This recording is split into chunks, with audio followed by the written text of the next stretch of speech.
Hola, buenos días a todos. Vamos a arrancar el segundo día de la feria Expo Aire con un tema que ha venido preocupando a toda la sociedad española desde este verano, porque antes poco se preocupaban, pero de repente pasó algo que se venía anunciando desde hacía años y esto ha generado un interés mediático completamente desconocido en el mundo forestal. Seguramente que la mayor parte de los que estáis aquí habéis visto, ¿no?, cómo la presencia de los profesionales, de tanto en extinción como, por supuesto, profesionales forestales y de montes, hablando de gestión forestal y de las circunstancias que habían concurrido, ¿no?, en el verano de 2025 de una manera catastrófica, pues ha puesto el dedo en la llaga. Yo me presento, mi nombre es Asun Cámara y estoy aquí en calidad de coordinadora de la plataforma Juntos por los Bosques. Posiblemente muchos no la conocéis. La plataforma Juntos por los Bosques es una plataforma de ámbito nacional que aglutina a todas las organizaciones, asociaciones, federaciones que representan a la cadena de valor del sector forestal en el país. Aglutinan empresas de madera, empresas de primera y segunda transformación de distinta índole, organizaciones científicas, empresas consultoras, entidades de certificación, en fin, un abanico pues que prácticamente estamos todos ahí metidos, ¿no? Y nuestra labor es un poco la comunicación y la interlocución con las entidades, las administraciones, especialmente a nivel nacional, que nos gobiernan, ¿no? Dicho esto, tengo un panel de ponentes de primerísimo nivel que han estado interviniendo todos estos meses y mucho antes, anunciando cosas que han pasado finalmente. Y vamos a comenzar el debate. Yo le quería, yo creo que la presentación, primero porque no me han mandado los currículums nada más que Juan Ramón, y bueno, por deferencia, no tengo que decirlo porque luego no me haces ni caso, son de sobra conocidos. Y yo voy a empezar preguntándole a Víctor, profesor e investigador de la Universidad de Lleida, si nos puede contar exactamente qué es lo que ha pasado este verano que no había pasado antes, o que había pasado en menor medida y no ha tenido el impacto que ha tenido hasta el 2025. Bueno, exactamente. Gracias, Asun, y gracias a la organización por la oportunidad de estar aquí. Exactamente lo que ha pasado no lo puedo contar porque todavía no lo sabemos. Es un trabajo que estamos realizando para entender, pues, qué es lo que ha pasado exactamente, ¿no?, en cuanto a los mecanismos, los procesos que están detrás de lo que estamos viviendo. Sí que es cierto que este verano ha sido, pues, la crónica de una catástrofe anunciada, como ya bien indicabas. Es algo sobre lo que veníamos advirtiendo desde hacía tiempo. Y en resumen, el resumen de una línea sería que estamos frente a un nuevo régimen de incendios. A partir del año 50, a partir de la década de los 50 es cuando el abandono rural muestra su apogeo. En esa época había muy pocos incendios, entonces entramos en una época entre los años 50 hasta los 80, donde hay pocos incendios y esos incendios van cada vez creciendo, ¿no?, hasta los años 80, 90, que es cuando tenemos el pico de área quemada en España. Entramos luego en un nuevo ciclo, en un nuevo régimen de incendios, donde poco a poco esa área quemada va disminuyendo porque se invierte mucho en equipos de extinción, se invierte en la formación, se invierte en el desarrollo de nuevas técnicas, de nuevas estrategias para apagar los incendios forestales. El Infoca, por ejemplo, es un buen ejemplo de ello. Y ese sería el segundo régimen. Y ahora estamos en una tendencia donde, en lugar de ver cómo el área quemada está disminuyendo, ahora empezamos a ver un rebote. Empezamos a ver cómo el área quemada está subiendo. Es algo que vimos en el 2019-20 en Australia, donde en una sola temporada de incendios quemaron el 21% de la superficie forestal. Lo vimos el año 2023 en Canadá, con un rebote de 15 millones de hectáreas quemadas en un solo año. Y este año no estamos en un récord de hectáreas quemadas, sí que estamos en una tendencia ascendente en la que empezamos a cuajar el año 2022. No ha sido el año de más hectáreas quemadas, pero sí ha sido el año con los incendios más grandes. El incendio de Trancoso, en Portugal, ha sido el incendio más grande a nivel peninsular, 62.000 hectáreas, y en España hemos tenido 3 incendios por encima de las 30.000 hectáreas. El más grande, si no recuerdo mal, ha sido 37.000. Entonces estamos batiendo récords en cuanto al tamaño de los incendios y estamos en una situación donde tenemos muchos medios de extinción muy profesionalizados. Evidentemente hay diferencias entre las comunidades autónomas, eso es evidente, pero algunas de las comunidades autónomas que han sufrido los incendios tienen muy buenos equipos de extinción. Y el problema es que nos hemos centrado en dar una respuesta a un problema, pero no en solucionar ese problema. Hemos ido a apagar las llamas a corto plazo sin abordar las causas estructurales que hay detrás del problema de los incendios forestales, que son el abandono rural, la acumulación de la vegetación, problemas de urbanización. Cada vez tenemos más urbanizaciones invadidas o que han invadido zonas forestales, y a ello pues se le suma un cambio climático que cada vez hace que la vegetación esté más seca, esté más disponible, y también cambia las condiciones de estabilidad atmosférica, de inestabilidad atmosférica, que dan lugar a unos comportamientos de incendios tan agresivos. Entrando a los detalles de este año ha sido anómalo porque tuvimos la primavera más húmeda desde que tenemos registros. Y esto lo voy a explicar lo que quiero decir. Nosotros hemos desarrollado unos modelos de humedad de combustible vivo para los que tenemos datos desde el año 2001 por el sensor que utilizamos, el satélite que utilizamos, que se llama MODIS. Empieza en el 2001 y nunca habíamos registrado una humedad tan alta en la primavera como este año. Luego tenemos una desecación durante el verano y una concatenación o unas olas de calor muy anómalas, 4,6 grados durante 2 semanas en el noroeste de España, y ahí es cuando se producen el grueso de los incendios de este año. Tenemos unos incendios que al tener tanta carga de combustible, unas condiciones atmosféricas propensas para la propagación de los incendios, pues esto se ha ido de madre. Puede ser que incluso las lluvias primaverales hayan contribuido a agravar el problema, ya que aunque nuestros ecosistemas son ricos en combustible, el combustible no limita la actividad de los incendios, sí que las lluvias aumentan el crecimiento de las hierbas que luego se van a agostar. Entonces hemos tenido pues algunos incendios con unos comportamientos particularmente problemáticos. Por ejemplo, en Guisona tuvimos un incendio de pastos que avanzó a 25 km/h en el momento de máxima propagación. Estamos hablando de un incendio en campos de cereales, es decir, lo que desde el punto de vista de los incendios llamamos un incendio de pastos.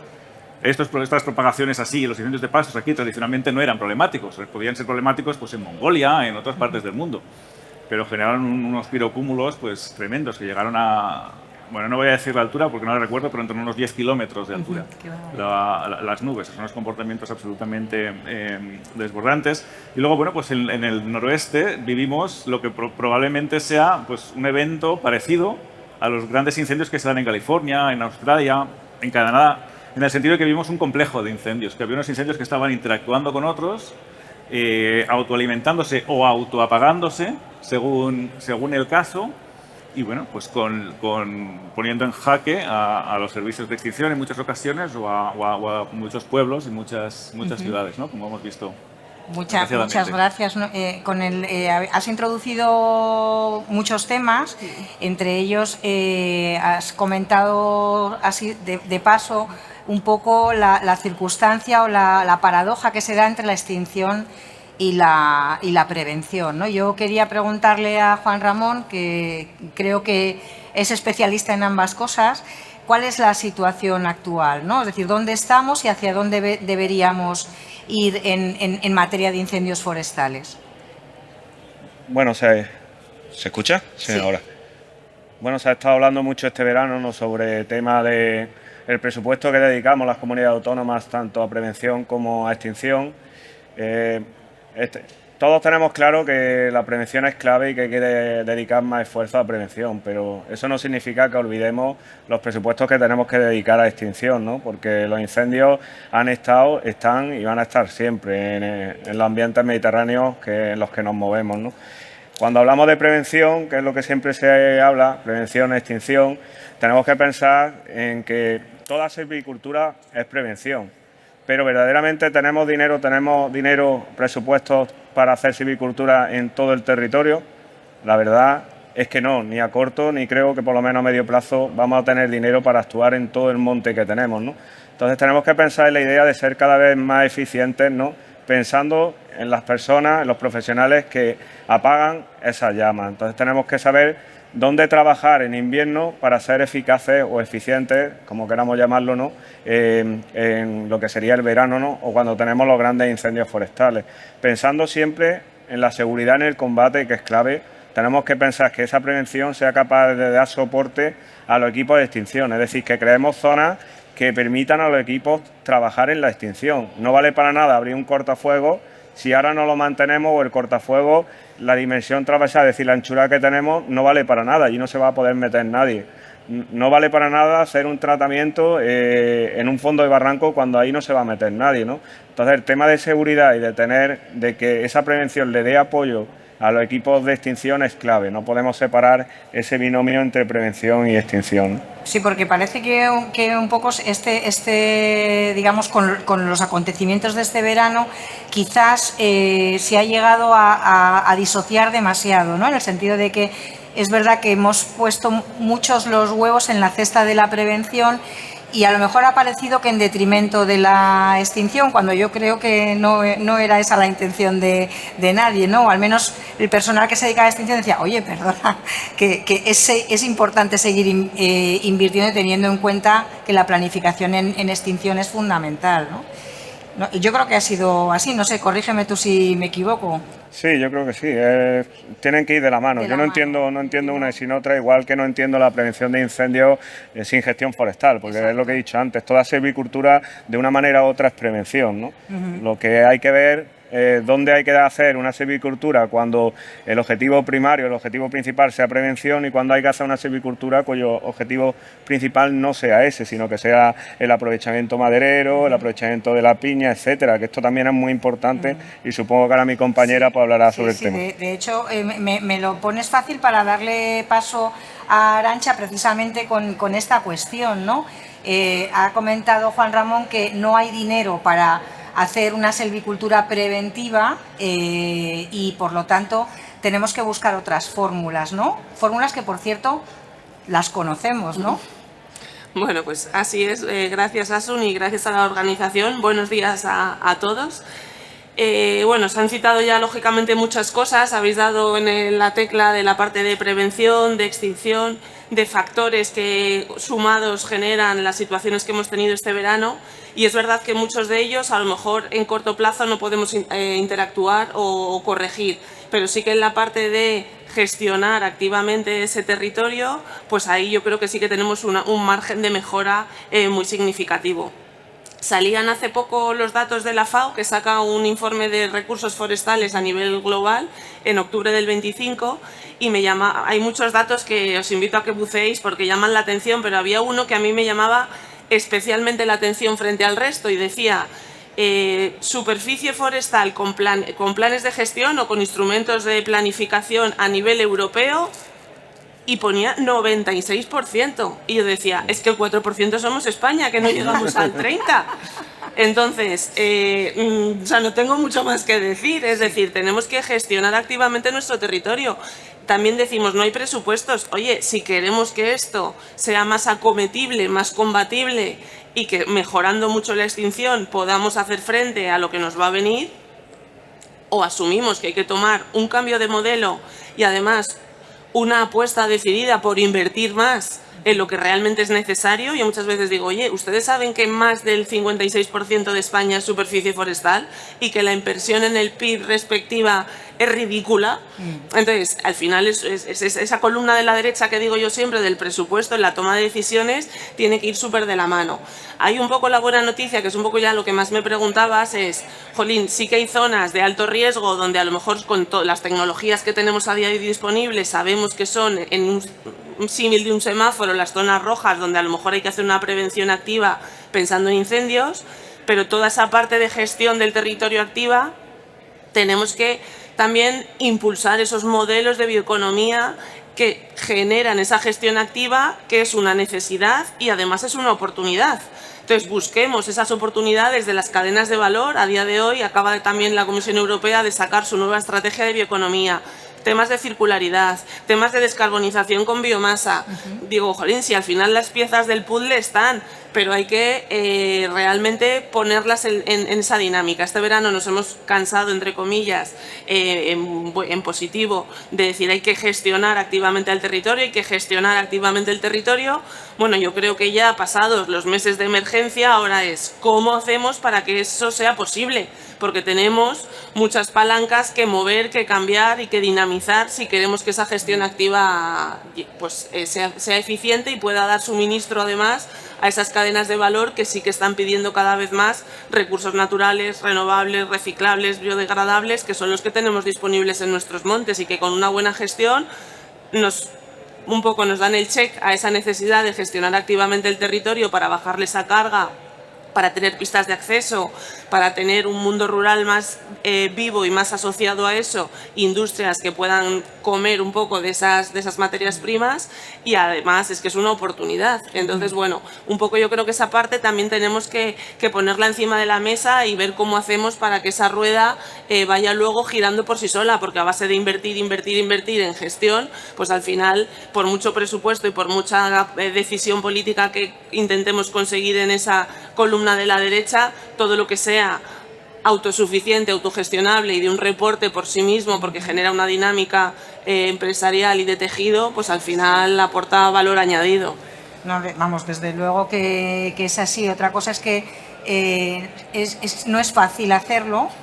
Yo creo que hay un detonante aquí muy importante, además de la superficie que se ha quemado y la simultaneidad de incendios que se han producido, y es que ha muerto gente, los fuegos han afectado a los bienes particulares, y yo creo que en algún momento en el desarrollo de algunos de los incendios se ha visto la sombra de lo que ocurrió en Portugal en el año 2017 en uno de los incendios. Creo que hubo más de 60 muertos, ¿no? Porque ha habido realmente poblaciones que han estado en auténtico riesgo de que alguna tragedia sucediera. Y con esto encima de la mesa yo me pregunto, se ha oído hablar, no sé si nos podéis explicar, si quieres, Víctor, continuamos contigo, esto de la autoprotección que tanto se ha comentado.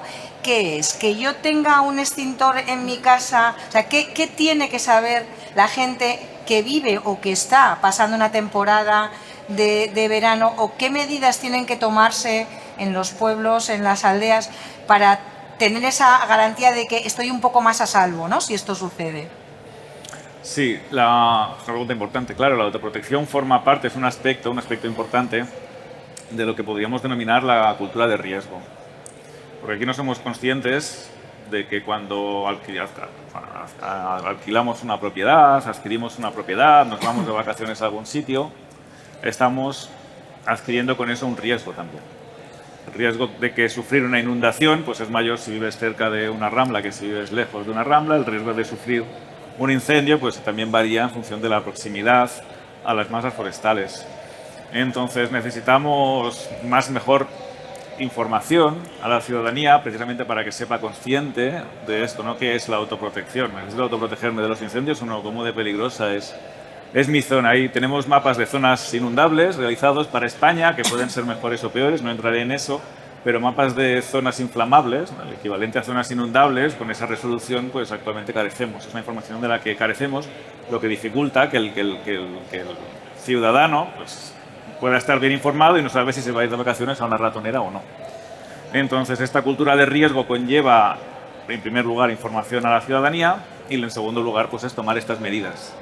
Y evidentemente la mayoría de los incendios que afectan a casas afectan sobre todo por el salto de partículas incandescentes, por el salto de pavesas, y bueno, pues en función de cómo tengas lo que se denomina la zona de ignición, que vendrían a ser esos 30 a 60 metros adyacentes a la vivienda, va a determinar la probabilidad de que tu casa se queme o no.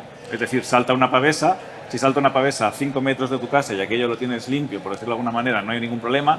Salta a 30 metros de tu casa, pero aquello hay mucha vegetación, hay mucho combustible, hay mucha leña, lo que sea, entonces es probable que aquello acabe afectando a tu casa. Entonces hay que tener en cuenta la zona de ignición, los materiales con los que se ha construido, cómo se tienen los canalones de las casas, qué hacer con las ventanas, las persianas, en fin. una serie de cuestiones, y a estas medidas de autoprotección tienen que venir acompañadas pues, por los planes de prevención a nivel individual, a nivel municipal o a nivel de urbanización, pues que determinan que esas franjas perimetrales tengan que estar también limpias y sin combustible. Y esto es una labor que se ha encomendado a los ayuntamientos, como por lo menos como responsable subsidiario en el caso de las urbanizaciones, pero también tenemos que abordar este tema a una escala de planificación mayor. Ayer estaba en el Parque Natural del Poz, donde sufrieron un incendio este verano bastante fuerte, afectó a una población. Y, por ejemplo, esos planes que pueden tener a nivel individual no están, o el parque natural en este caso no tenía unos planes de prevención de incendios, ¿no? A nivel regional, no es por demonizar a nadie, pero que quiere decir que esto es el esfuerzo de muchas personas, no solamente del propietario, del ayuntamiento, sino si aquello pues, está en una zona protegida, la zona protegida, de la administración regional, que es quien tiene competencias para desarrollar estas medidas de prevención. En cualquier caso, las medidas claves para la autoprotección son estas franjas, y que sean anchas, que estén limpias y mantenidas, como estaba comentando Juan Ramón, y también pues, centrarse sobre todo en la zona de ignición, que es aquella zona que puede ser receptora de esas pavesas. Okay. Y en ese sentido, Juan Ramón, yo estuve curioseando, ¿no? Este verano con todas las cosas que pasaban, y vi que en Francia tienen una web, una aplicación donde, no sé si lo habéis visto, tú entras con tu propiedad o con tu parcela y te dice la obligación que tú tienes de desbrozar o no, dependiendo de la distancia a la que estés de la zona forestal más próxima, ¿no? Entonces, tienes la obligación en un mes, te dan un mes para que tengas aquello en perfectas condiciones. Es una obligación que se traslada a la propiedad en perfectas condiciones, y si no, pues viene toda la cadena lo hacen de la administración para evitar el peligro, pero luego ya empieza toda la reclamación administrativa. No sé si lo conocéis o no, no sé si esto es factible hacerlo en España, si sería una solución, si hacer recaer en la propiedad particular el peso o la responsabilidad de la prevención es sensato o factible. No sé. ¿Qué me puedes decir? Bueno, aquí yo que conozca hay un caso que es parecido, ¿no? Que es un ayuntamiento de aquí de Andalucía, donde lo que puso fue como una página ciudadana, una página web donde los vecinos podían denunciar situaciones, parcelas abandonadas, situaciones que estaban en riesgo. Entonces lo comunicaban y era una manera un poco de que el ayuntamiento por sí mismo no tenía medios para revisar todas las parcelas que tenía en su municipio. Entonces eran los vecinos un poco como de policías locales informando al ayuntamiento de dónde se encontraban esas situaciones peligrosas. Es distinto a la metodología, ¿no? La filosofía francesa, pero creo que dio buena solución, ¿no? Sí. Pero pensemos que siempre si estamos en una zona de riesgo, que la zona de riesgo de interfaz urbano-forestal se saben dónde están, todas las provincias las tienen más o menos localizadas esas zonas. Lo que tenemos que cambiar, es muy importante lo que se ha visto, la labor de comunicación, ¿no? Y de formación de todo lo que llamamos el paisanaje, de todas las personas que viven allí, ya sea personas flotantes, que es lo que llamamos población flotante, que va en verano solo, o las mismas personas que viven ahí durante todo el año. Es muy necesaria esa labor de concienciación, ¿no? Y formación.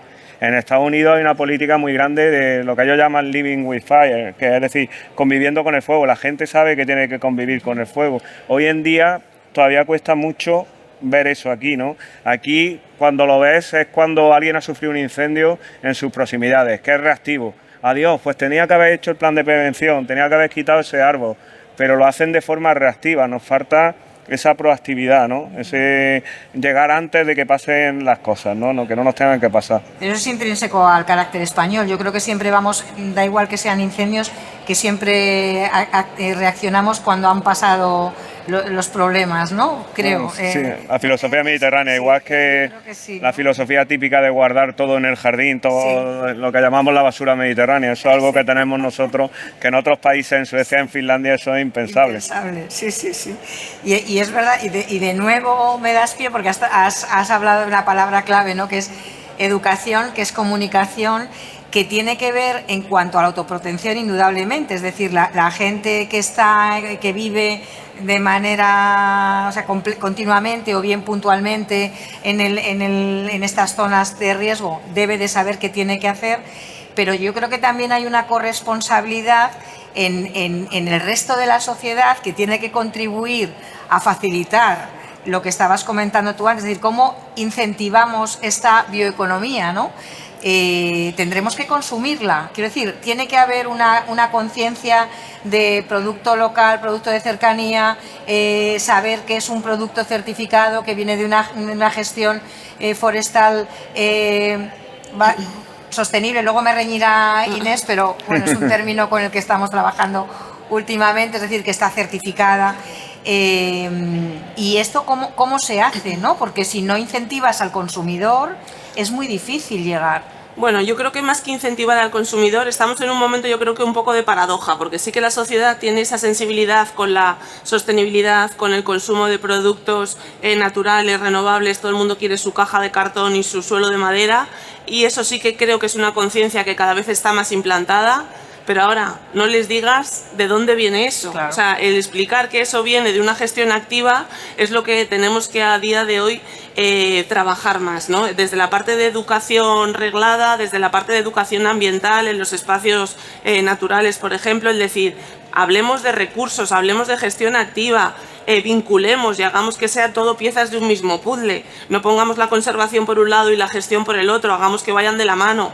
Yo creo que en esas claves, el hacer entender eso, insisto, desde un nivel básico de educación y de comunicación en general, y el decir, si usted quiere esto, que está bien y además ve que tiene unas ventajas, cuando vaya a lo mejor de verano al pueblo que sea y vea a un señor con una motosierra, no lo vea como el enemigo, véalo como el aliado. Entonces, ahí es donde yo creo que sí que tenemos mucho margen de mejora en esa parte de que el ser humano no es un ser urbanita tecnológico, sino que viene de parte del medio natural, y que vea las oportunidades de los recursos que ese medio natural le proporcionan, que vea las oportunidades de ese paisaje, de ese disfrute, de ese recreo, y que entienda también los riesgos que tiene asociada la naturaleza. Entonces, si eso lo partiéramos desde una base, todo luego ya sería mucho más fácil.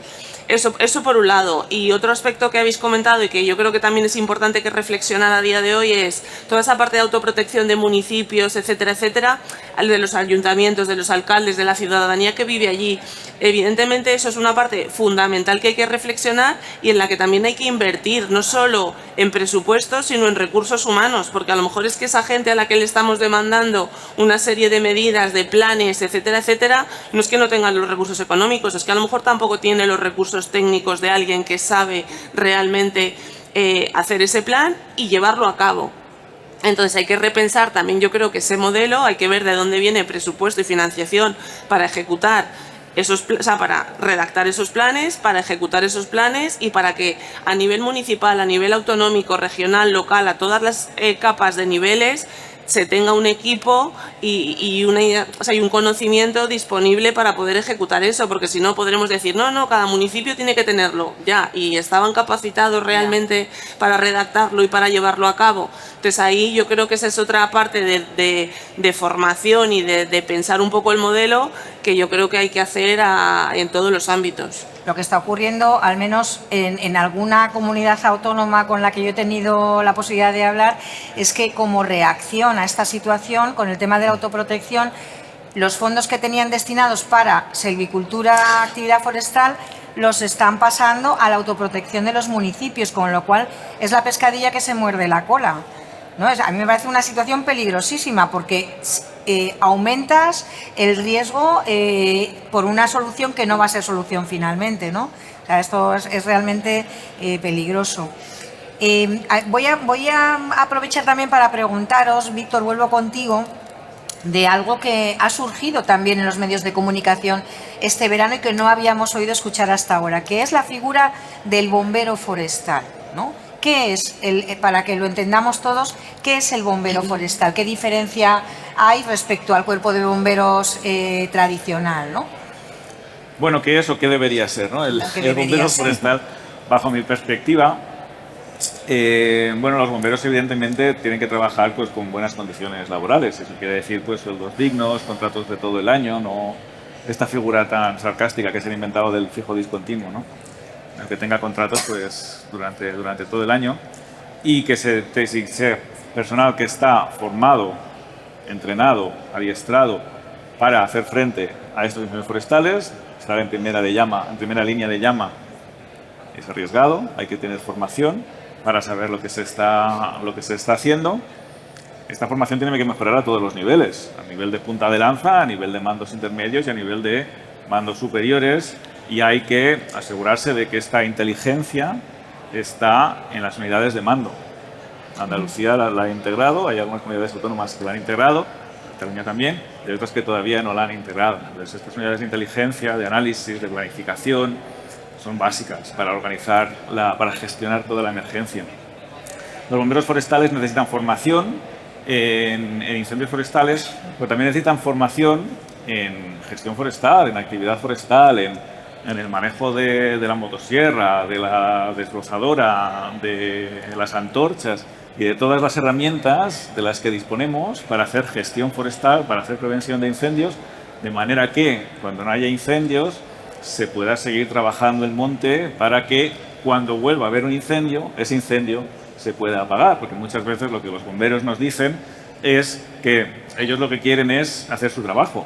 Es decir, ahora mismo no pueden apagar los incendios, tal y como está el monte, es físicamente imposible en muchas ocasiones apagar un incendio. La energía que emite es mayor de la que pueden hacer frente. Para que nos hagamos una idea, el otro día estuvimos unas jornadas en Extremadura, entonces miré la energía que había emitido el incendio de Jarilla. En el momento en el que emitió más energía, ese incendio estuvo emitiendo 6.000 megavatios. En Extremadura, un incendio de Extremadura, un reactor nuclear son 1.000 megavatios. Entonces estamos hablando de incendios que emiten tanta, evidentemente sin radioactividad, ¿no? Solamente la energía que emiten es la equivalente a 6 centrales nucleares, sí, a 6 reactores nucleares, y no fue el incendio que más energía emitió, solamente uno que mide en su día. Entonces, evidentemente hay que tener formación a todos los niveles para hacer esto, y hay que aprovechar todo el año. Eso de que los incendios se apagan en invierno, lo estábamos comentando antes con Miguel Ángel, ¿no? Pues los incendios se apagan cuando hay una llama. En invierno lo que se hace es gestión forestal, es prevención, es fomentar estas estructuras en mosaico, esta economía. Y volviendo al tema de la autoprotección, se está dando la paradoja de que hasta hace no mucho teníamos un sector productivo que estaba protegiendo a esos pueblos con esas franjas, por estos dos sectores agrícola, ganadero, forestal, y esa actividad que generaba un beneficio económico, que generaba sus propios ingresos y no necesitábamos gastar dinero del erario público para esa actividad, ahora nosotros resulta que nos tenemos que gastar ese dinero, ¿no? Pues seguramente fomentando esta bioeconomía tenemos que intentar mantener a esa población, y cuando eso no sea posible, pues con los bomberos forestales, con su formación, con sus mejoras en las condiciones laborales y en los medios que necesitan para trabajar, en los casos en los que sea necesario, pues que puedan también actuar durante todo el año, no solamente cuando están las llamas. Con lo que has comentado, yo le voy a pasar la palabra a Juan Ramón para que nos comentes cuál es la estructura, cómo es la estructura del Infoca. Ha hablado Víctor de que vosotros habéis dado aquí en Andalucía un paso por delante de lo que ha sucedido en otras comunidades autónomas, y nos puedes poner un poco en situación, ¿no?, de cómo es la estructura andaluza. Bueno, aquí este año, ¿no?, o esta campaña, mejor dicho, pues ha empezado un modelo nuevo, ¿no?, que ya se tenía planificado desde hace unos años, que era crear una agencia de emergencias, ¿no? Entonces, bueno, esa agencia de emergencias prestará servicio no solo a incendios forestales, sino todo el resto de emergencias de otro tipo, que ya en verdad se venían prestando durante otros años, porque es verdad que el Infoca ha tenido COVID, ha tenido otro tipo de búsqueda de personas, ¿no?, inundaciones. Ya lo llevaba haciendo, pero era un poco oficializarnos todo lo que son emergencias en un cuerpo que está preparado para ello, que se está preparando, ¿no? Porque verdaderamente, si pensamos en un cuerpo o en un grupo de personas que inmediatamente estén formadas, tengan un orden jerárquico y sepan trabajar por equipo, etcétera, etcétera, que puedas ponerlo en un lugar en 2-3 horas, quitando al ejército, no habría nadie, ¿no? Entonces somos como la punta de lanza, ¿no?, que ante cualquier pelea, ante cualquier emergencia pueden salir en despacho, digamos, automático, ¿no?, rápidamente a solucionar o a aportar una situación de tranquilidad a la sociedad, ¿no? Pero ¿y cómo está configurado? Es decir, es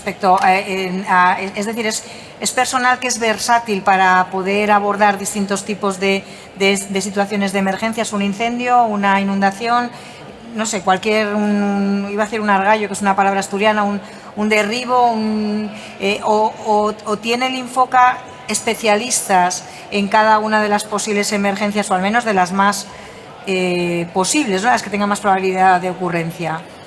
Es un cuerpo nuevo que se va formando continuamente, ellos hacen a todos los niveles, volvemos otra vez a lo mismo, no solo es el que está abajo, sino todos los niveles, el intermedio y el superior tienen que hacer sus cursos, su formación y poco a poco pues se van incorporando cada vez más emergencias, porque es verdad que inundaciones llevamos mucho tiempo, ¿no? Es verdad que incendios de siempre, ¿no? En búsqueda de personas de siempre, pero bueno, van surgiendo nuevas emergencias que podemos tener en el futuro y para los cuales hay que prepararse, entonces poco a poco se va formando primero a ciertas personas y poco a poco va ampliando ese cupo de personas que hay para cada uno de emergencias. Pensemos que esto siempre hablamos, como decía Víctor, de que tiene una pata que es la formación. Primero hay que formar a la gente, ¿no? Tiene otra pata que es el entrenamiento. Si a ti te dan un libro o te estudias algo, si no lo practicas todos los días se te termina olvidando, ¿no? Entonces tiene que tener otra pata que es el entrenamiento. Es hacer prácticas, ¿no? Simulacros de todo lo que puede pasar, que se vienen haciendo de forma anual en diferentes tipos de emergencias. Y luego creo que hay otra pata que muchas veces nos olvidamos y que también es muy importante, ¿no? Que es saber hablar, contar lo que ha pasado, ¿no? Para aprender, ¿no? Entonces eso que siempre se dice lecciones aprendidas de lo que ha pasado, por ejemplo, las lecciones aprendidas de este verano con los incendios, vamos a ver si es verdad y son lecciones aprendidas, porque la realidad es que la mayoría de las veces son lecciones vividas, pero no aprendemos de los errores, ¿no? Y volvemos a cometerlos, ¿no? Entonces yo creo que esa parte de capitalización de la experiencia, que yo diría de lo que hemos vivido, ¿no? Hay que transmitirlo al resto del dispositivo de todo tipo de emergencias, no solo de incendios, ¿no? Para que aprender. No, Que no quede en una historia vivida, sino aprendida. No, claro, indudablemente, evitar que se vuelva a repetir, está claro. Yo te voy a preguntarte, Arantxa, un poco por algo en lo que yo creo plenamente, y es que realmente la situación que vivimos, con los riesgos que vivimos, no es posible mejorarla si no hay una implicación privada, ¿no? Si no hay una colaboración, como está de moda, público-privada. ¿Y cuáles son los cauces para buscarlo? Últimamente, bueno, en los últimos años, por ejemplo, el tema de la huella de carbono, de la mitigación de la huella de carbono en las empresas, ha sido un incentivo, ¿no? Que está haciendo que puedan invertir en esa parte de descarbonización. Yo no sé si ves recorrido, no sé si realmente hay la mentalidad de colaborar, si realmente ha habido un cambio en el sector empresarial que entienda que son imprescindibles en esa labor conjunta, ¿no? Que finalmente es de la que se benefician. No lo sé. Bueno, yo creo que sí que hay un cambio, sí que hay esa conciencia, como decía también antes, a nivel sociedad y a nivel empresa, y vuelve a haber un poco estamos en un momento, insisto, en el que esa conciencia, ya sea ciudadana, ya sea empresarial, existe, pero hay como un gap, un agujero en realmente llegar a que eso permee. Yo decía antes, hemos dicho muchísimo, hay que gestionar activamente. Bueno, eso, ¿cómo lo aterrizamos? Las empresas quieren invertir en descarbonización, eso, ¿cómo lo aterrizamos? Quieren invertir ¿por qué? Porque al final, otro de los datos de ese informe que citaba antes de la FAO es, a nivel Europa, creo que era, a lo mejor lo digo un poco a grosso modo, pero era como el 68% de los montes a nivel europeo son de propiedad pública. Y en España esa cifra se revierte y decimos el 72% de los montes son montes en manos de titularidades privadas. Entonces muchas veces a esas grandes empresas yo les digo, ¿y eso qué quieres hacer? ¿Dónde y de quién es? Entonces el vertebrar bien la gobernanza de la propiedad privada es un cimiento sobre el que hay que trabajar muchísimo para luego ya poder llegar a eso.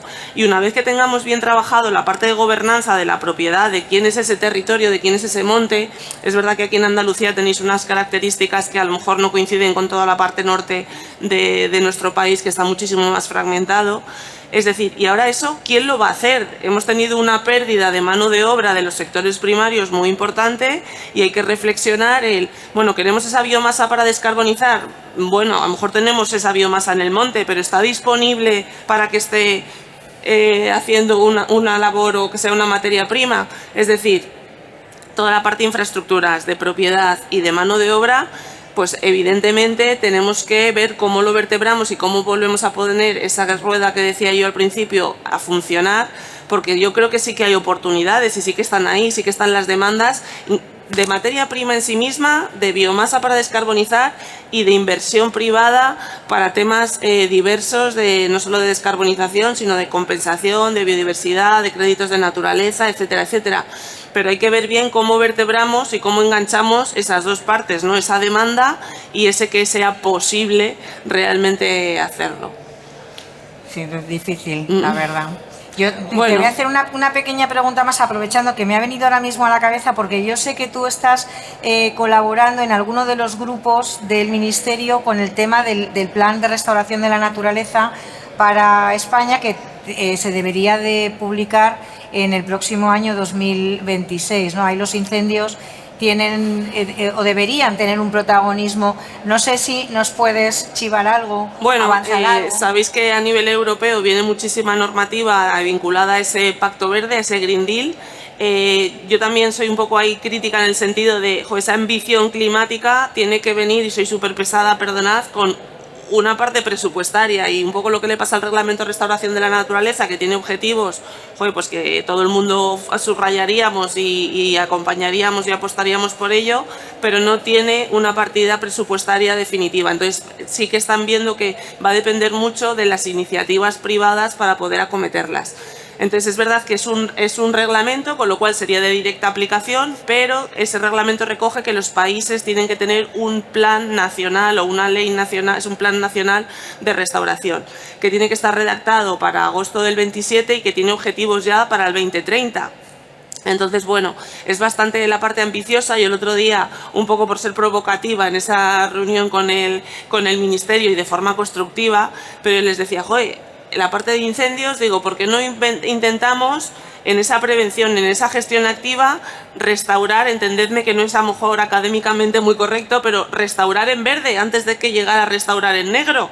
Digo, ¿por qué no invertimos antes y no esperamos a que esto esté negro para invertir después en esos? Entonces me salió solo un poco ese restaurar en verde, que insisto que a lo mejor no es académicamente el término perfecto, pero un poco para hacer ese choque, es decir, tenemos posibilidades de cuidar nuestro territorio, de generar esas oportunidades, no esperemos a que se nos vuelva a quemar para decir, venga, ahora, ¿cómo hacemos esto y cómo volvemos a revertir todo este proceso, ¿no?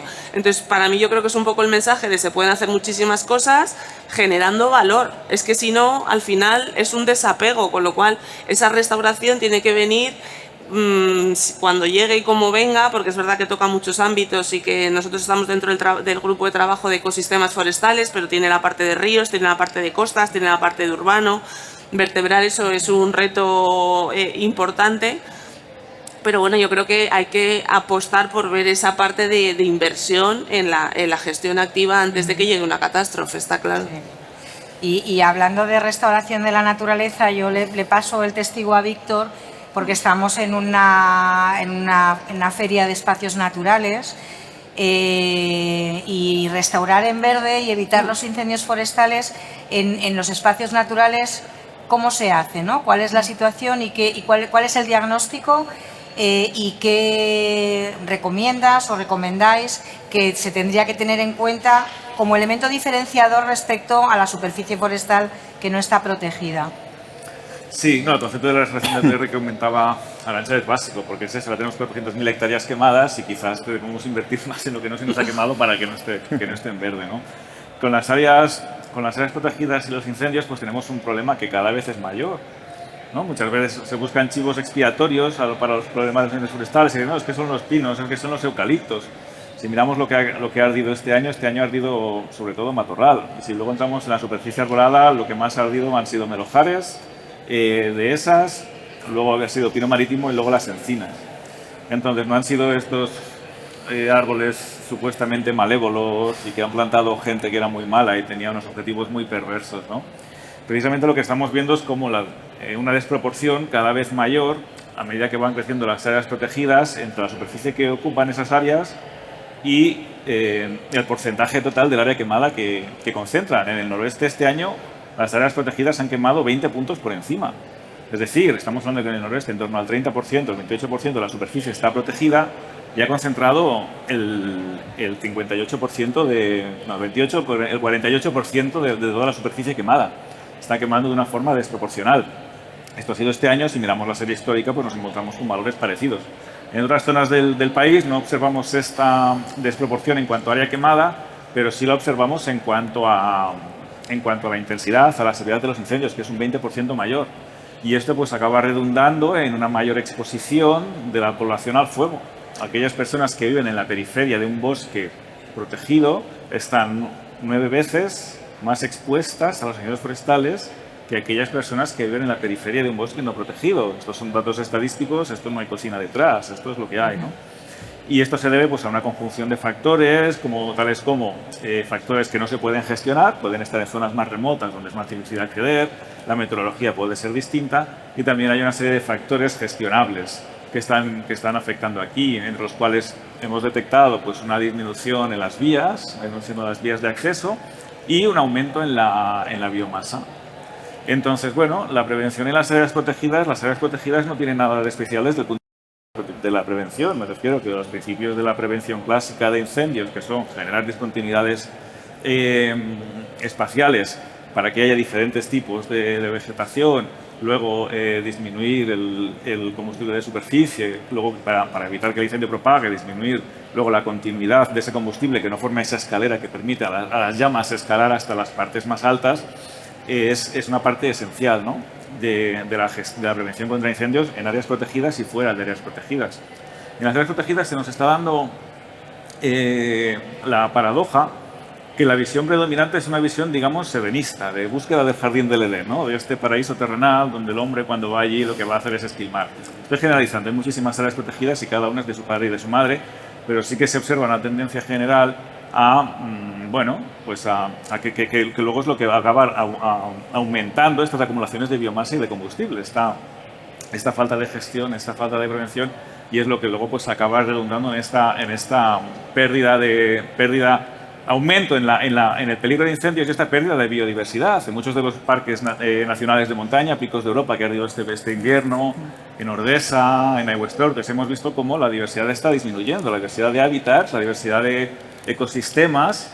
No todo el mundo seguramente no todo el mundo tiene claro lo que quiere decir esto de los hábitats, pero la diversidad de ecosistemas, la diversidad de casas para las plantas, para los animales está mermando porque a raíz de que se está perdiendo la agricultura, la ganadería extensiva, el bosque se está comiendo los pastos, se está perdiendo esta diversidad de hábitats, se está homogeneizando el paisaje y esto es lo que quiere el fuego. El fuego lo que quiere es un mar verde continuo de árboles, de matorrales. Y esto es el proceso que estamos viendo en muchas ocasiones y pues es lo que tenemos que revertir. Entonces, en este caso yo creo que la prevención es la misma, tenemos que tener claro que la vida de las personas creo que debería ser prioritaria, no debemos priorizar otras cuestiones. Y bueno, pues ¿cómo se hace? Básicamente es un problema pues, administrativo, de que hasta ahora administrativamente se ha priorizado las medidas que supuestamente favorecen a la biodiversidad, que como digo, redundan en una pérdida de hábitats en muchas ocasiones, lo cual las convierte en cuestionables, y también dificultan que se realicen obras de prevención. Obras de prevención se paran porque hay una pareja de no sé qué y entonces se está poniendo en riesgo a todo el macizo porque allí había una pareja de no sé qué, ¿no? Y esto es a lo que habría que darle una vuelta. Y ayer, por ejemplo, en la mesa que tuvimos con los directores generales que gestionan en los espacios naturales, la mayoría ponía de manifiesto que el tema del uso público era posiblemente el principal problema que tenían para poder hacer una planificación más correcta de esos espacios. Juan Ramón, desde el punto de vista de la prevención y de la extinción, entiendo que el uso público en estos espacios, que es donde más se concentra, porque al final el hecho de declarar una zona protegida es como una llamada de atención para el turismo de monte, ¿no? Y muchas veces eso es así, más que a lo mejor en un espacio que no tiene esa etiqueta. No sé si esto tiene una consideración, lo digo por pura ignorancia, ¿no?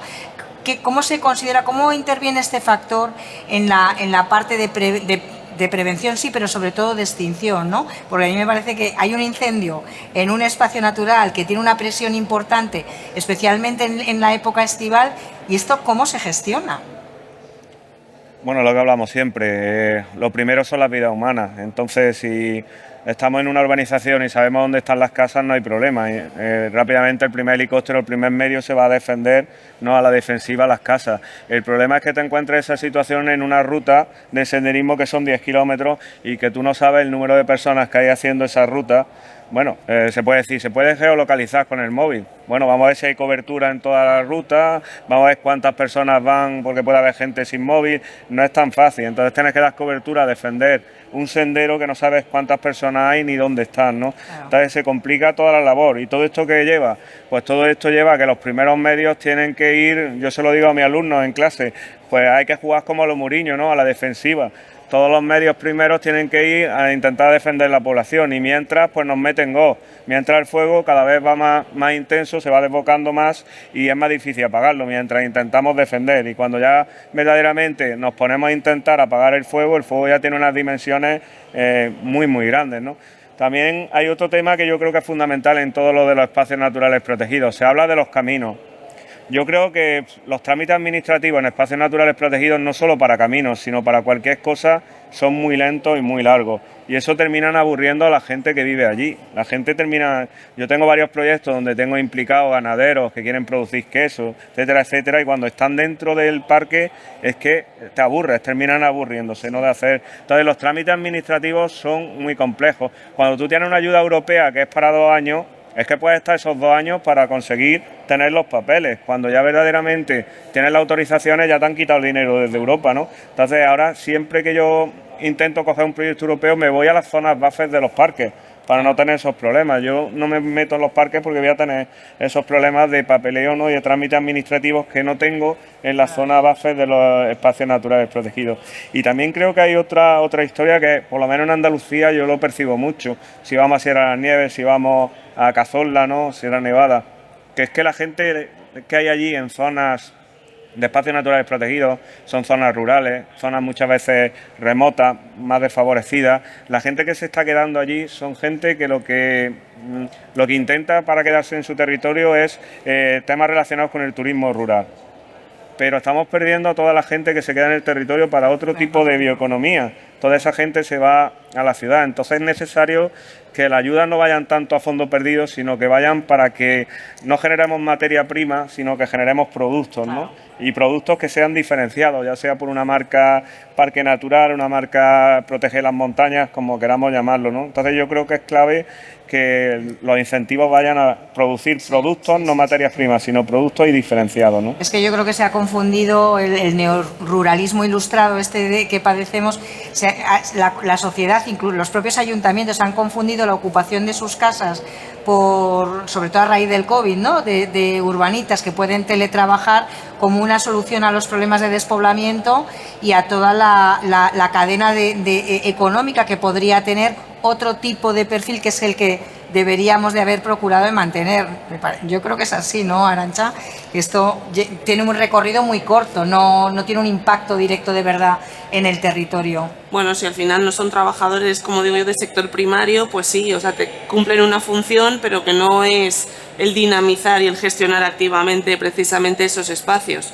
Y al final, bueno, pues es gente que incorporas, que está bien y que todo suma, pero es verdad que si queremos poner en valor esos recursos, esos productos y esa dinamización, pues hay que pensar que vamos a volver a los modelos actuales no va a pasar, pero por eso digo a veces que hay que pensar en qué cambio de modelo y cómo incentivamos y cómo tiramos de esas cadenas de valor de producto más local y cómo incentivamos, porque si eso tiene un beneficio y un coste y un valor añadido, pues a lo mejor sí que podremos ser capaces de ir tirando hasta el primer eslabón. Pero bueno, al final son cosas distintas que no podemos confundir, efectivamente. Yo creo que no podemos confundir. Pues yo, por la hora, creo que, si os parece, vamos a dar un turno de preguntas, a ver qué os quieren preguntar, ¿no? Desde el público. Y os agradezco muchísimo, porque además me lo habéis puesto facilísimo, porque sin haberlo planeado me habéis ido dando paso uno a otro en el discurso general. Y vamos a ver, no sé si hay alguien en el público que quiera preguntar. ¿Sí? Adelante. Hola, buenos días. En estos momentos hay muchas empresas participando en programas de compensación de la huella de carbono, realizando plantaciones en gran parte del territorio. No sé, claro, yo siempre cuando escucho esto, que está muy bien que se hagan plantaciones, pero luego te das cuenta de estos macroincendios en que en un solo día, yo no tengo datos, pero dices lo que se ha quemado es mucho más de lo que se ha plantado. ¿Se está haciendo algún programa para estas empresas que compensan su huella de carbono en prevención de esos incendios? ¿Se están invirtiendo precisamente en esa gestión? ¿Se ha valorado que se invierta en gestión en lugar de estar, venga a plantar, cuando esos arbolitos que miden 4 palmos, hasta que tenga sentido eso, tienen que pasar muchos y a lo mejor parte de ellos mueren en incendios como los que se están produciendo? ¿Se está haciendo algo así o tiene sentido que se invirtiese, hay inversión privada en gestión? Te puedo contestar yo a eso porque es en lo que estoy trabajando y lo conozco bien. Los primeros que tienen interés en que no se les quemen las plantaciones son las propias empresas que están compensando su huella de carbono con los créditos, con las toneladas de carbono absorbido por esas plantaciones, ¿no? Con lo que, lógicamente, esos proyectos además se hacen técnicamente, son buenos, están bien ejecutados y su tratamiento posterior o su cuidado posterior, digamos que tendría en cuenta pues, el problema de la prevención, por decirlo de alguna manera. Otra cosa es que nos preguntemos si realmente lo que necesitamos es seguir plantando o invertir el dinero que tenemos en absorber carbono gestionando lo que ya tenemos. Hay que tener en cuenta que en España, desde los años 50 hasta ahora, se ha duplicado la superficie forestal. O sea, tenemos más de 28 millones de hectáreas forestales, de las cuales 18 millones son arboladas.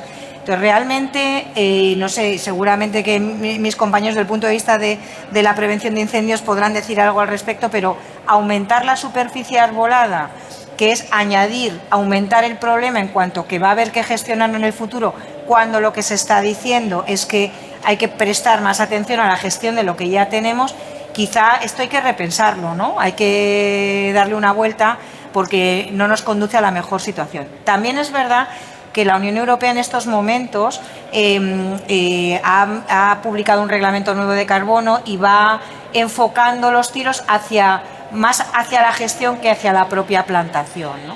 Pero bueno, yo no sé si alguno de vosotros queréis añadir algo a esto. Bueno, rápidamente, solamente que en Cataluña, por ejemplo, sí que se están implantando los créditos climáticos, que no es solamente plantar, sino que también es gestionar, porque gestionar no es solamente protección frente a incendios también, y productos, también quiere decir más agua. O sea, en muchas zonas de Cataluña, bueno, el Mediterráneo no llueve menos. Una de las razones principales porque cada vez hay menos agua es porque cada vez hay más masa forestal que está consumiendo esa agua, ¿no? Evidentemente esto está acelerado por el cambio climático, pero la primera razón es el crecimiento de la superficie evapotranspirativa, ¿no? La superficie que consume agua. Entonces en Cataluña se están desarrollando créditos climáticos que lo que permiten es precisamente financiar estas actuaciones de gestión, de prevención, no solamente plantar. Yo totalmente de acuerdo. Sí que es verdad que vuelvo a un poco aludir a esa parte de falta de mecanismos, ¿no? O sea, sí que es verdad que se ha empezado con ese boom de plantaciones, que en algunos sitios incluso puede que sean necesarias por temas de sujeción de suelo. O sea, no estamos diciendo que eso no haga falta, pero sí que hay que seguir gestionando eso nuevo y gestionar sobre todo lo que tenemos. Entonces sí que hay proyectos, lo de Cataluña para mí es uno de los éxitos más claros. En otras comunidades autónomas como País Vasco, por ejemplo, también sé que están en proyectos lo hemos trabajado con la Oficina de Cambio Climático, el decir, oye, no solo me contabilices las nuevas plantaciones, sino la gestión activa de la masa forestal, aunque no sea la línea base, pero sí la adicionalidad. Si yo demuestro que con una gestión activa, eso déjamelo usar en mercado voluntario, ¿no? Entonces, hay iniciativas, pero lo que hay que tener es mecanismos más maduros para que realmente eso sea posible. Y es verdad que en Europa viene la línea de absorciones de carbono viene por 3 patas, por la de farming, que es más por la de gestión activa, por la de nuevas plantaciones y por la del carbono en stock de productos de larga duración, como puede ser la madera para construcción, etcétera. Entonces, bueno, son mecanismos que se van desarrollando, que el boom más sencillo era plantamos, pero que es verdad que cuando tú llevas a las empresas además al territorio, y cuando se ponen la bota, como digo yo, y van al monte y pisan y ven que realmente la parte de gestión activa es importante, salen proyectos chulos, pero es un poco ese trabajo de ir uno a uno y trabajar porque a nivel nacional en la Oficina de Cambio Climático, en ese registro, por fin podamos meter la gestión activa de los espacios que ya están. Totalmente de acuerdo.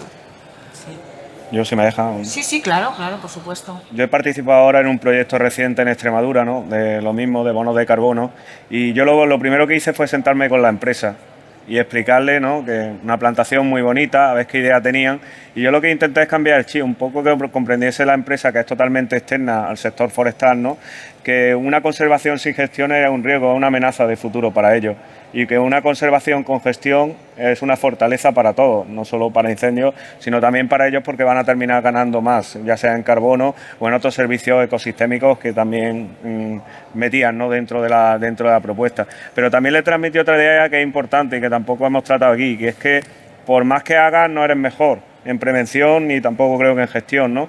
Entonces hay que tener los pies en el suelo y hay que pensar que todo tiene un mantenimiento. Entonces, ojo con poner sobre plano o decir voy a hacer 200 cosas y luego solo somos capaces de mantener 50. Prefiero tener 50 y que las 50 estén bien a tener 200 y que el día que me haga falta para la extinción llegue allí y no tener nada, ¿no? Entonces creo que es importante la idea de tener los pies en el suelo, ¿no?, y tener pensado que la vegetación es sabia, crece y tiene que tener todo un mantenimiento, ¿no? No sé si... Sí, ahí hay dos preguntas más. Si empiezo por aquí, por la izquierda, no sé si le puedes... Ah, ¿tienes el micrófono ya? No, ¿eh? ¿Alguien le puede pasar el micrófono, por favor? Bueno, buenos días, muchas gracias por vuestra intervención, me ha gustado mucho. Yo me dedico a la comunicación y a la divulgación científica y os quería preguntar, porque habéis hablado de la importancia de la comunicación y demás, no sé si actualmente conocéis algún programa de comunicación o de divulgación que hable de esto, porque yo recuerdo, solamente recuerdo el programa este que hubo de Todos contra el Fuego, que es más antiguo que yo, pero que se me quedó la canción y no se me ha ido nunca, pero que sí que hablaba un poco de como esa prevención para evitar el fuego, ¿no? Pero no lo que habéis estado hablando, y me parece muy interesante, de yo me voy mañana a la Sierra de Calasalema, que me voy pronto, me pilla un incendio y es que no sé qué hacer. Entonces, no sé si alguien si conocéis algún programa o si no, pues habrá que inventarlo. Realmente no existe, o sea, a día de hoy, o que me corrijan si me equivoco, pero yo creo que no existe nada de eso. Sí que, por ejemplo, el otro día, dentro del Consejo Forestal Nacional y con el Ministerio, decían, crearon un grupo de trabajo con temas de divulgación porque lo llevábamos pidiendo a gritos, ¿no?, todo el sector. Mucho tiempo. Es verdad que cada entidad particular del sector ha hecho, yo creo, que un esfuerzo importante en comunicación en estos últimos años, pero como que al final da la sensación de que nos quedamos dentro de nuestra burbuja, ¿no?, que no rompemos esa burbuja y llegamos al ciudadano general. Entonces sí que nos juntábamos con ellos y precisamente les pedíamos eso, les contábamos un poco nuestros casos de éxito de cada entidad que nos sentamos en esa mesa, es que ha sido justo esta semana, por eso la semana pasada, por eso te lo comento, y le decíamos, pero necesitamos una campaña como la de Todos contra el Fuego o como la de Pezqueñines no gracias, ¿no? Es decir, una campaña general que realmente cale y que la gente se quede con esos mensajes, y sería súper necesario, totalmente de acuerdo. La última pregunta que tenía la mano levantada, Begoña, y cerramos la mesa, que nos están esperando. Gracias. Bueno, enhorabuena, me han encantado todas vuestras aportaciones y daría para muchísimo más.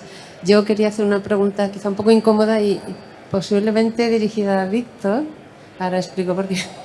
Mi pregunta es, como ya se ha comentado, creo que ha sido Juan Ramón, este año hemos hecho un cambio drástico en Andalucía en la gestión de la, voy a decir, extinción de incendios. Ha habido un cambio radical, nos hemos ido a emergencias, cuando siempre ha estado ligado indisolublemente a la gestión forestal, y algunos tenemos muchas dudas de cómo va a funcionar esto, porque no está claro, y aprovecho para decir, se dice que se va a seguir haciendo prevención, pero creo que tanto a la palabra gestión, pero también a la prevención hay que empezar a ponerle calificativos, porque no es lo mismo la prevención social, para la cual entiendo que en emergencia están muy preparados, pero no es lo mismo que la prevención forestal, por ejemplo, en la masa forestal. Entonces, creo que en Cataluña, y por eso me dirijo a Víctor, que aunque viene del mundo académico, pero sé que me consta que está muy en el terreno, creo que ya nos lleváis ventaja en eso. ¿Cuál es tu opinión? Y bueno, por supuesto, al resto de la mesa, porque algunos tenemos mucha inquietud a este respecto de pensar que que la gestión de los incendios se está disociando en Andalucía y hemos empezado este año de la gestión forestal. Quería saber vuestra opinión. Gracias. Pero la prevención también está en emergencias. Aquí. Ahora todo el mundo va a hacer prevención. No sabemos muy bien qué parte. Por eso creo que hay que empezar a ponerle calificativos a esa palabra genérica de prevención, lo mismo que a la gestión, que todavía es mucho más genérica. Gracias. Sí, bueno, nos están diciendo que cortemos, pero bueno, rápidamente. En Cataluña el modelo, los bomberos dependen de interior, prevención depende de agricultura. Y si escuchas al analista jefe te va a decir, yo quiero más dinero para agricultura para que haga más prevención. ¿Qué es lo que dice el papel? No es lo determinante bajo mi impresión, sino lo que realmente va a determinar es luego quién son las personas que van a ocupar esos cargos. Si está en agricultura, pero lo gestiona alguien que no tiene idea de incendios, da igual, ¿no? Entonces que eso es lo más importante, son las personas. No, es que nos están no es por no querer, es que hay otra charla y nos están, si puedes hacer la intervención. ¿Tenemos tiempo, María? ¿No tenemos tiempo? No, nos están, lo siento, la verdad, lo siento. Pues nada, muchas gracias a los ponentes.